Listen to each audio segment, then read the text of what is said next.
Nosso irmão Marcos Rogério, ele é pai da nossa irmã Marcela e também da nossa irmã Márcia, o Claudinei e o Maicon. São todos servos do Senhor e esposo da nossa irmã Neuzi. É um irmão valoroso, um irmão que dedicado à palavra e um servo, um exemplo de servo ao Senhor para nós. E hoje ele se dispôs a trazer uma mensagem para nós e vamos fazer uma oração para que ele possa iniciar a sua mensagem. Oremos. Soberano Deus, amado Pai, bendito e majestoso é o Senhor, meu Deus. Em nome de Jesus Cristo, Pai, o seu Filho amado, que o Senhor esteja, ó Pai, com o nosso irmão Marcos Rogério, através do Espírito Santo do Senhor, ó Pai, que habita neste homem, que o Senhor conduza todas as palavras, ó Pai, ao qual estão saindo de dentro da Tua palavra, ó Pai, da Bíblia, que é a sã doutrina, ó Senhor.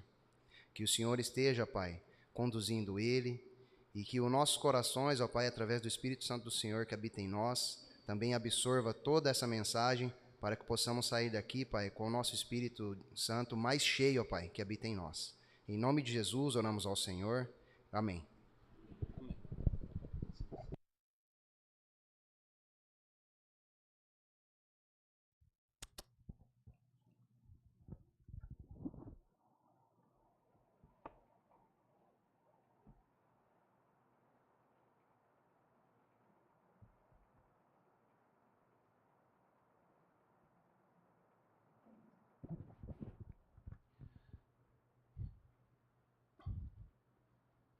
É muito bom ver rostos novos aqui na congregação, muitos outros rostos conhecidos.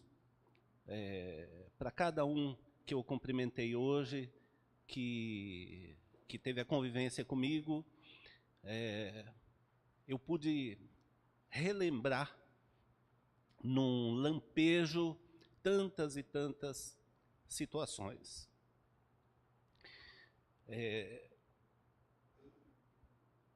Eu estou na igreja há aproximadamente 30 anos.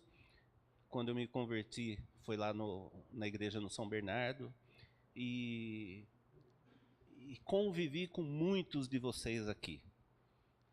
E há cerca de 10 anos atrás, nós nos mudamos para a cidade de Paranapanema, com a finalidade de vivermos lá e pregarmos o Evangelho. Então, de maneira que hoje, a igreja que se reúne em Paranapanema está todinha aqui no Guanabara, que somos eu, a minha esposa e o meu filho. Durante todo esse tempo, nós tivemos experiências que fortaleceram a nossa fé. E o tema da mensagem hoje é justamente o poder da fé em Deus. Então, eu gostaria de fazer uma pergunta. Você já foi testemunha de um milagre ou de uma ação de Deus na vida de alguma pessoa? Você já pôde reconhecer que aquilo que aconteceu foi por causa de Deus? Então eu vou explicar. Milagre é a quebra da lei da natureza. E por exemplo, quando acontece uma cura, foi uma quebra da lei da natureza, respeitando as suas devidas proporções. A ação de Deus na nossa vida e na vida dos nossos irmãos é como, por exemplo, quando nós somos protegidos por Deus de assaltos, de acidentes.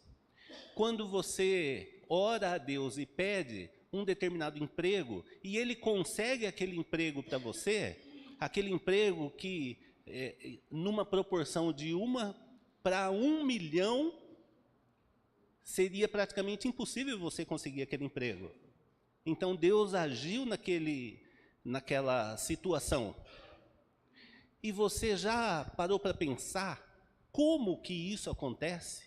Como que acontece o milagre? Como que acontece quebra das leis da natureza. Você já teve essa curiosidade? Eu tive. E eu, pesquisando na palavra do Senhor, eu descobri que teve outras pessoas que também tiveram essa curiosidade. Por exemplo, Pedro. Mas antes eu quero perguntar para você. Você gostaria de ter este poder de orar a Deus e acontecer? Orar para uma pessoa e a pessoa ser curada? Você gostaria? Pode levantar a mão. Eu gostaria de levantar as duas mãos aqui. Eu gostaria de ter esse poder, de ser ouvido por Deus. Então, vamos abrir as nossas Bíblias no livro de Marcos, capítulo 11, do versículo 20 ao versículo 26.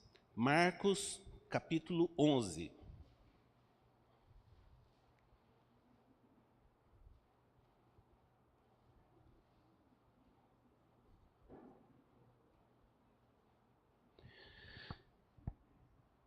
Versículo 20 e 21 diz assim: E eles, passando pela manhã, viram que a figueira se tinha secado desde as raízes.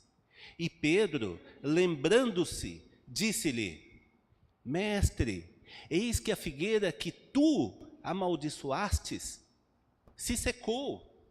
Em algumas traduções dizem até a raiz.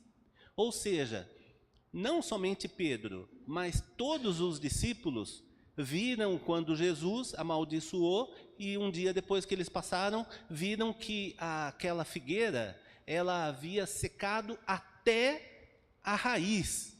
Então, para nós entendermos um pouco melhor esta situação, eu vou fazer uma recapitulação, começando lá a história começa no versículo 12. Jesus, ele saiu de Betânia e estava indo em direção a Jerusalém. Quando ele passou neste trecho, ele sentiu fome e viu uma figueira cheia de folhas e foi lá buscar para ver se tinha algum fruto, porque ele estava com fome. E lá na Bíblia diz que não era tempo de figo. Será que Jesus não sabia que não era tempo de figo? É claro que ele sabia. Mas Jesus, ele tinha uma intenção de dar um ensino, de revelar um ensino para os seus discípulos, de maneira que este ensino, ele chegou até nós hoje.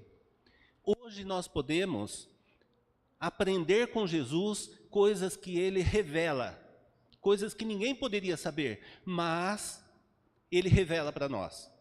Então Jesus, ele procurou o figo na figueira, não encontrou e falou para a figueira que ninguém nunca mais, jamais coma fruto de ti. E aparentemente não aconteceu nada. E eles continuaram o caminho. Foram para Jerusalém. Quando Jesus chega no templo, ele viu uma situação que desagradou a ele e fez uma purificação no templo. Ou seja, ele fez um chicote, derrubou as mesas dos cambistas, das pessoas que vendiam pombas. Ele destruiu tudo. E ele não permitia que as pessoas carregassem objetos dentro do templo. E ainda ensinava. Ele falava: não faça do templo de Deus este comércio. E ele concluiu dizendo que aquelas pessoas haviam tornado o templo um covil de salteadores. Aí ele saiu de Jerusalém depois dessa, porque todo mundo, a liderança religiosa não gostou nem um pouco. Jesus saiu da cidade e de manhã passou pelo mesmo local aonde os discípulos todos viram, observaram que aquela árvore havia secado. Então, com esta pergunta que Pedro faz para Jesus, Jesus, ele vai dar o ensino a respeito desta árvore que secou e também vai dar a explicação do porquê que aconteceu isso, como eles poderiam também fazer aquilo. Então vamos acompanhar no versículo 22. E Jesus, respondendo, disse-lhe: tende fé em Deus. Parece uma coisa um pouco vaga, depois de Jesus ter feito este milagre, parece um pouco vago. É como se nós perguntássemos: como que o Senhor conseguiu fazer isso? E ele respondeu: tende fé em Deus. E agora vem a explicação de como que nós podemos ter fé em Deus. Do versículo 23 ao versículo 26. Porque em verdade vos digo que qualquer que disser a este monte: ergue-te e lança-te no mar, e não duvidar em seu coração, mas crer que se fará aquilo que diz, tudo o que disser lhe será feito. Por isso vos digo que tudo o que pedirdes, orando, crede que o recebereis, e tê-lo-eis, ou seja, vocês vão ter. E quando estiverdes orando, perdoai, se tendes alguma coisa contra alguém, para que o vosso Pai, que está nos céus, vos perdoe as vossas ofensas. Mas se vós não perdoardes, também o vosso Pai, que está nos céus, não vos perdoará as vossas ofensas. Eu estou usando a versão revista e corrigida. Eu sei que é uma versão com um português um pouquinho de outra época, na verdade da minha época. E tem palavras que são de difícil entendimento. Mas, resumindo a explicação de Jesus. Jesus, ele falou: quando você orar a Deus, não duvide. Sabe, vez após vez, quando eu vou na piscina, no condomínio onde eu moro, eu vejo que existem pais que levam seus filhos na piscina, e ele entra na piscina, e daí estica a mão para o filho e fala assim: pula, filho. Agora, eu fiquei observando e eu vi que a criança, ela sabe que tem água, ela sabe que o pai, que está dentro da água, a água está mais ou menos na altura do peito do pai, sabe que aquela piscina é mais funda do que a altura da criança, ela sabe de tudo isso. Mas a criança se joga para o pai.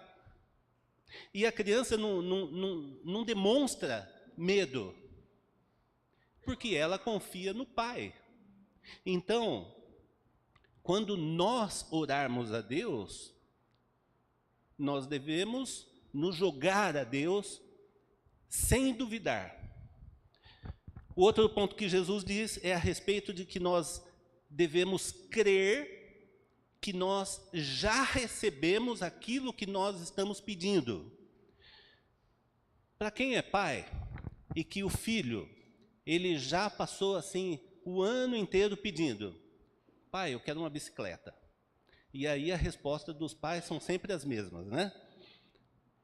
Calma, no Natal você vai ganhar a bicicleta. E aí você pergunta para o filho: filho, você acredita no Papai Noel? E o filho pega e responde: acredito. Parece que tem uma dúvida no ar, não é verdade? Agora, por outro lado, chegou o Natal, uma pessoa fantasiada de Papai Noel chega para o seu filho, dá a bicicleta, e aí você pergunta para o filho: filho, você acredita no Papai Noel? Aí ele fala, é claro que eu acredito, eu ganhei uma bicicleta dele. Então percebe que quando nós pedirmos a Deus, nós devemos ser como esse filho que acredita que já recebeu o que está pedindo. Jesus também aborda o ponto do perdão. Ele diz assim, que nós devemos perdoar aqueles que nós temos ofendido. Na verdade, essa é a oração mais conhecida do mundo, eu acho. Porque desde pequenininho, a minha mãe, ela já havia me ensinado essa oração do Pai Nosso. E eu repetia inúmeras vezes a mesma coisa. Perdoai as nossas ofensas, assim como nós temos perdoado os nossos devedores. Mas eu nunca tinha parado para pensar sobre isso. Mas aí, esta semana, meditando nesta mensagem, eu pesquisei lá no fundo da minha memória e eu descobri uma coisa impressionante. Eu descobri que existiam pelo menos 2 pessoas que eu guardava uma dívida. E aí, meditando no que Jesus disse sobre o perdão, eu comecei a me lembrar que, especificamente, aquela pessoa que estava devendo uma quantidade de dinheiro para mim, né? Na realidade, eu estava retendo aquela dívida. Porque quando, naquela época, que a pessoa ficou me devendo o valor, o dinheiro não era meu. O dinheiro era do Senhor. E por que eu atribuía a ela aquela dívida como se ele estivesse devendo para mim? E foi passando anos e anos e anos. Eu me lembro que, alguns meses atrás, a minha esposa falou para mim assim, nós precisamos fazer uma visita numa determinada parenta. E essa pessoa que tinha dívida era o marido dessa parenta. E aí eu respondi para minha esposa, de maneira nenhuma, o sujeito ele está me devendo, eu não vou na casa desse sujeito. E agora eu preciso reposicionar, porque eu vou na casa dele sim. Ele não me deve mais nada, ele deve para o Senhor. Então, o caso é que muitos de nós deixamos lá na nossa memória, lá atrás, um rancor, uma dívida. E o que Jesus disse é que nós devemos perdoar.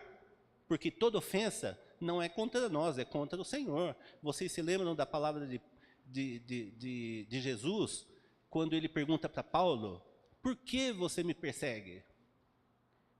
Paulo não estava perseguindo Jesus, ele estava perseguindo os discípulos de Jesus. Então, este é o ensino de Jesus, é a relação de reciprocidade. Então, vamos resumir essa história.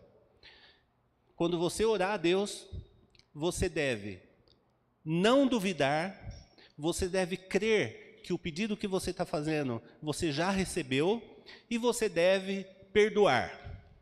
Então, vamos voltar para Pedro. Pedro, ele aprendeu a lição. Existe um relato, em Atos capítulo 9, do versículo 36 ao 42, em que Pedro, já apóstolo, ele foi chamado para uma cidade chamada Jope, onde havia uma discípula do Senhor, chamada Dorcas, que era uma pessoa muito caridosa e havia morrido. Pedro vai até aquela cidade, a Dorcas estava morta, estava preparada para o funeral, e estava num local para ser velada. Quando Pedro chega naquele local, várias pessoas, várias viúvas procuram Pedro e mostram o fruto da vida desta discípula. Mostra as roupas que ela costurava e fazia caridade. Então, Pedro, ele tomou uma primeira atitude, a atitude que nós devemos ter hoje. Pedro parou e pensou. Segunda atitude que ele teve, ele pediu para que todo mundo saísse do local. Por que será que ele pediu para todo mundo sair dali? É porque ele queria ter uma palavra a sós com Deus. Depois disso, ele se ajoelha e ora a Deus. Eu não sei o que ele pediu a Deus, mas eu sei pela história que ele foi atendido. Ou seja, ele pede para que Deus torne a vida daquela pessoa. Aí Pedro se levanta e fala com aquela pessoa que havia morrido. E ele fala para ela: Dorcas, levante-se. Não tem sentido eu pensar que a mulher ainda estava morta e quando Pedro fala com ela, ela ressuscitou. Não tem sentido.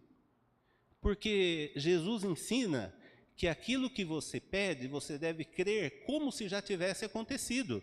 Então, quando Pedro ora, Deus concede que ela torne a vida e Pedro simplesmente acorda ela que estava dormindo naquele momento. E aí então, quando ela acorda, Pedro leva Dorcas para as pessoas, especialmente para aquelas viúvas. E o que é que acontece no fim da história? Eu acho que todo mundo conhece essa história. Pedro é exaltado como sendo: nossa, você conseguiu ressuscitar uma pessoa que nós amamos? Foi isso que aconteceu? Não. Jesus ficou em evidência. Quem está sempre em evidência nas orações é Deus e é Jesus. E muitas pessoas se converteram naquela cidade. Então, Pedro, ele aprendeu com Jesus a ter fé em Deus. E agora eu pergunto para você: você tem fé em Deus? Então eu penso que todo mundo que disse amém é porque tem fé em Deus. Então eu também digo amém.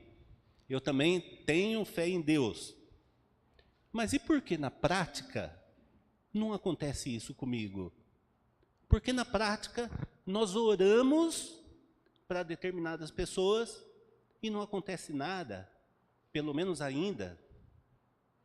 O que acontece é que nós oramos e Jesus não é glorificado no sentido de que a pessoa nem se converte. Parece que tem alguma coisa nesse meio que não dá para eu entender direito. Então, isto daí não é falta de fé.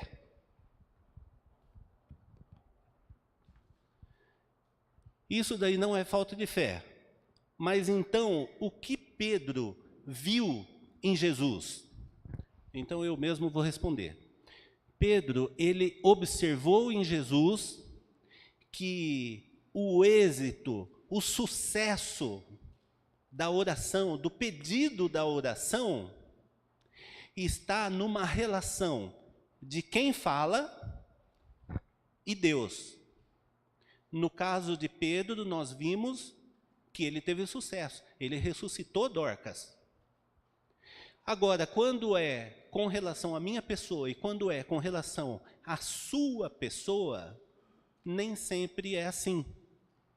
Mas a culpa não é em Deus, porque muitas vezes nós pedimos coisas para Deus que Ele não concede, porque é para nós esbanjarmos nos nossos prazeres. Tiago diz isso. Então o ponto é que quando nós olhamos a vida de Jesus, como Pedro olhou a vida de Jesus, ele consegue identificar a atitude. Então vamos analisar a atitude de Jesus. Todo mundo sabe, todo mundo acredita que Jesus pensava, que Jesus meditava na palavra de Deus, que Jesus, ele se comunicava com Deus, ele orava a Deus, ele tinha um relacionamento íntimo com Deus. Então, é fácil. Se eu tiver um relacionamento íntimo com Deus, eu já dei um passo enorme para conseguir fazer o que Pedro fez e o que Jesus fez. Agora, vamos analisar a atitude de Jesus quando ele foi, no dia anterior, lá para Jerusalém, e quando ele entrou no templo. Quando Jesus ele entra no templo, ele observou 2 públicos. O primeiro público eram as pessoas que foram adorar a Deus. Como aqui hoje, as pessoas que estão aqui para adorar a Deus em espírito e em verdade. Jesus observou que muitas pessoas que estavam ali no templo, elas foram fazer sacrifícios, e também pessoas que se sacrificavam por causa do Senhor, por causa de Deus. Ele observou que existiam pessoas que faziam o bem. Nós, muitas vezes, não conseguimos identificar o porquê que aquela pessoa está fazendo o bem. Mas eu me lembro que ontem teve um mutirão da manutenção aqui no prédio. O que essas pessoas vieram fazer no prédio? Vieram buscando os interesses do Senhor. Percebe? Então, nas nossas vidas, o grande passo que nós damos em direção ao Senhor é quando nós buscamos o interesse do Senhor, buscamos o interesse de Deus. Mas também Jesus, ele observou que existiam pessoas que estavam buscando os seus próprios interesses. Aqueles cambistas, aquelas pessoas que vendiam pombas no templo, pessoas que estavam buscando vantagens pessoais. Pessoas que, se aplicarmos nos dias de hoje, pessoas que veem no Evangelho uma fonte de lucro. E o apóstolo Paulo diz que verdadeiramente o Evangelho é uma grande fonte de lucro. Mas não é uma grande fonte de lucro financeiro, quando você busca os seus próprios interesses. Se nós pudéssemos ir lá 2000 anos atrás e perguntar para aquelas pessoas, mas por que você está vendendo as coisas no templo? Pode ser que eles responderiam como muitos de nós respondemos hoje. Porque eu passo necessidade, porque eu ganho pouco, porque eu preciso desse trabalho. Ao longo do tempo, eu já vi várias pessoas já orei por várias pessoas que estavam desempregadas e pedimos um emprego para aquela pessoa. E aí Deus deu um trabalho, um emprego para aquela pessoa. Mas tinha um problema. A pessoa tinha que trabalhar no domingo. E a pessoa tinha que tomar uma decisão. A pessoa tinha que pensar: será que é do agrado do Senhor que eu falte aos domingos no culto da adoração a Deus? E, infelizmente, alguns poucos casos, a pessoa escolheu o trabalho. E a pessoa não está entre nós hoje. Então, Deus, ele quer dar para nós coisas boas, do mesmo jeito que nós queremos dar coisas boas para os nossos filhos. E muitas vezes nós testamos os nossos filhos. Então, o que eu quero dizer é que não há pessoas perfeitas. Todos nós aqui, às vezes nós estamos bem espiritualmente. Às vezes nós damos aquele testemunho assim de fé. E às vezes nós não damos testemunho, às vezes nós damos mau testemunhos. E eu vejo que Jesus, nesse caso aqui, ele falou exageradamente. Ele fala exageradamente, não é para magoar as pessoas. Ele destaca aspectos específicos da nossa fé, com a finalidade que a gente faça assim, ó, vamos acordar? Que a gente acorde para aspectos que são importantes da nossa vida espiritual, como, por exemplo, a fé em Deus. Então, será que hoje nós estamos roubando o lugar de Deus? Porque quando estes homens aqui, eles buscavam a Deus, porque eram todos judeus, quando eles colocavam seus interesses pessoais no lugar dos interesses de Deus, Jesus diz que ele estava roubando. Será que nós podemos fazer alguns exemplos? Por exemplo, quando o marido ele deixa de ter a sua vida comum no lar para buscar os seus próprios interesses, será que ele está roubando a Deus? Porque o maior interessado do sucesso da família é Deus, o interesse é de Deus. Quando a mulher, ela deixa de fazer a sua função social da família por causa dos seus próprios interesses, será que não está roubando a Deus? Será que quando nós, como pais, damos um celular para os nossos filhos e a gente fala para ele assim, fica quieto aí, assiste aqui a Peppa, que é um desenhinho bonitinho, porque eu não quero educar o meu filho, eu não quero conversar com o meu filho, eu não quero perder o tempo de estar junto com meu filho. Será que eu não estou roubando a Deus? Porque o maior interessado é o Senhor. E ele já estabeleceu, na sua palavra, que os pais são responsáveis pelos filhos. Então, vamos fazer uma recapitulação. Para que a nossa oração ela seja atendida por Deus, como Jesus foi atendido quando ele amaldiçoou aquela figueira e a figueira secou, como Pedro aprendeu com Jesus, ressuscitou aquela mulher, a Dorcas. Então, para que nós possamos ter as nossas orações atendidas, nós precisamos, além de tudo, ter uma vida de comunhão com Deus e uma vida de oração. Nós devemos buscar os interesses de Deus. E nós vemos aqui também que quando Jesus estava no templo, ele estava ensinando. Será que hoje nós estamos ensinando? Olha, tem um universo espiritual inteiro para nós ensinarmos as pessoas.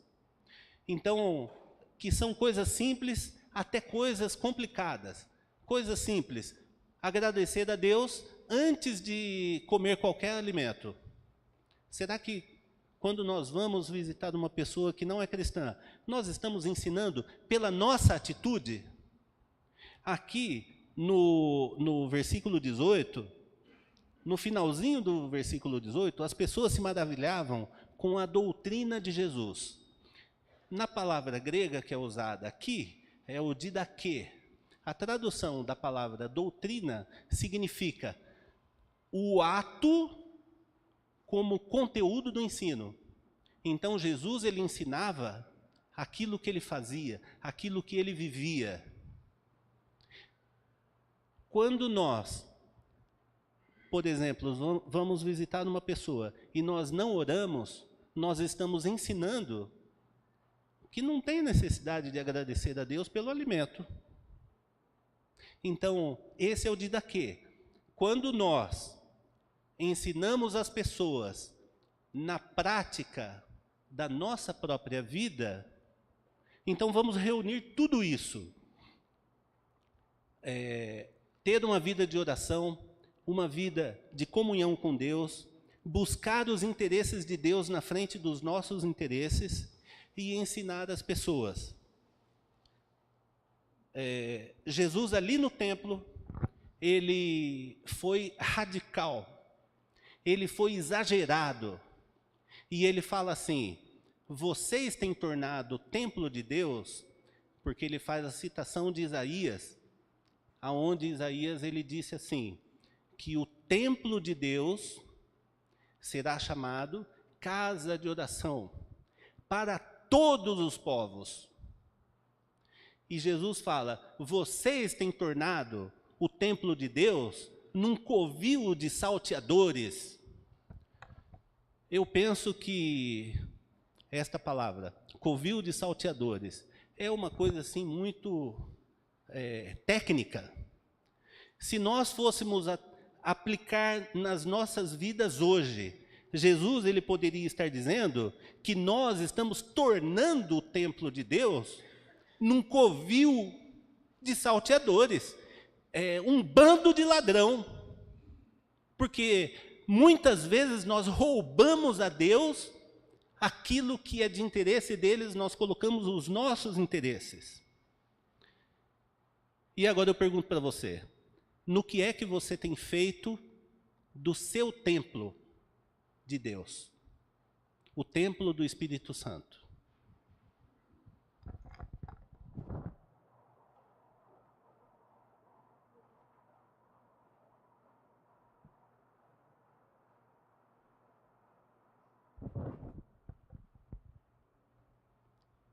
Eu espero que você tenha respondido esta pergunta para você. Se você foi uma das pessoas que, lá no comecinho, quando eu perguntei, você gostaria de ter esse poder? E você falou, amém!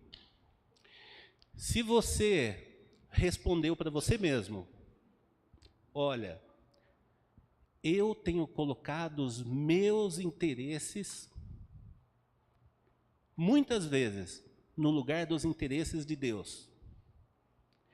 Ou se você tem respondido para você mesmo, eu tenho roubado a Deus.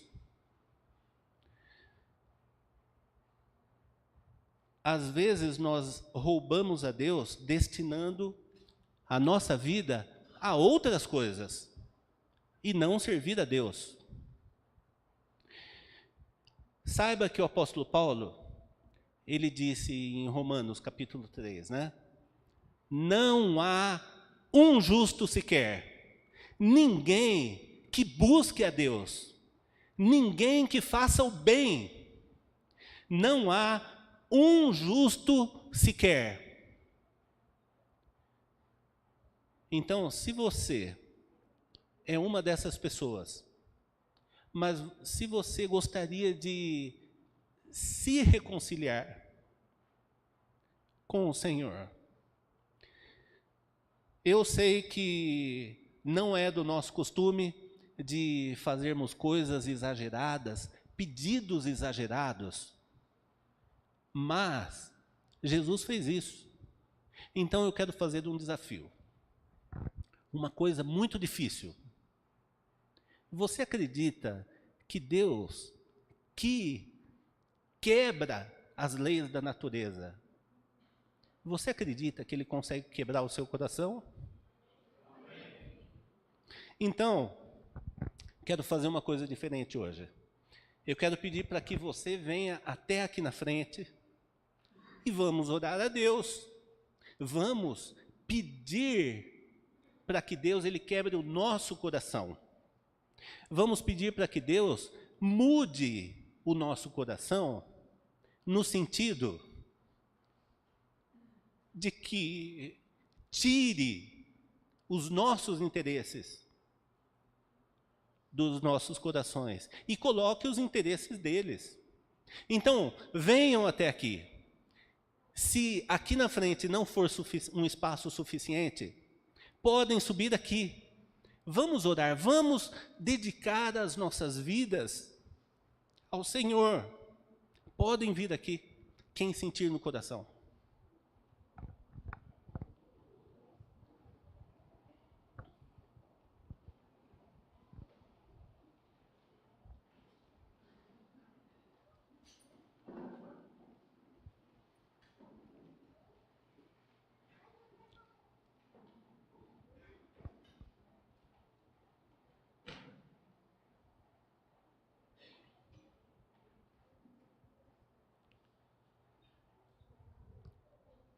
esta oportunidade, porque eu não conheço todos os presentes, mas se você é uma pessoa que não serve ao Senhor, Jesus consegue colocar no seu coração a disposição, o interesse, o desejo de servir ao Senhor. Então vamos orar. Pai, santificado seja o teu nome, porque somente o Senhor é digno de toda a honra e de toda a glória. Neste momento, ó Pai, eu tenho um pedido especial para fazer para o Senhor. E o pedido é que o Senhor possa quebrar os nossos corações. Nós vimos na Tua palavra, nós presenciamos tantas vezes que o Senhor quebrou a lei da natureza. O Senhor tem um poder que é único e verdadeiro. Então eu peço que o Senhor possa quebrar as nossas vidas, quebrar os nossos corações, que o Senhor possa tornar os nossos corações corações puros, para que possamos nos apresentar ao Senhor com corações puros, com mãos limpas, com coração quebrantado, para fazer a vontade do Senhor. Coloque dentro do nosso coração o desejo, a vontade de colocarmos os teus interesses na frente dos nossos interesses. Também peço que o Senhor possa perdoar os nossos pecados, assim como nós perdoamos a quem já nos ofendeu, a quem tem nos ofendido, para que possamos nos apresentar ao Senhor, puros e íntegros.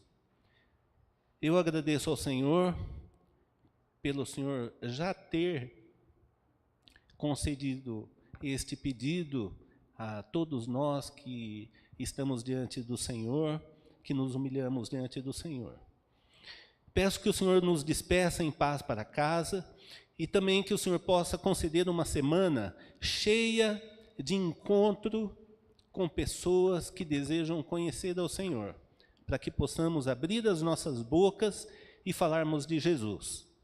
Em nome de Jesus, ó Pai, o teu Filho único, legítimo, o único gerado do Senhor, que veio a este mundo para que pudesse nos ensinar e morrer no nosso lugar. É que te oramos e te agradecemos, hoje e sempre. Amém. Amém. Muito obrigado.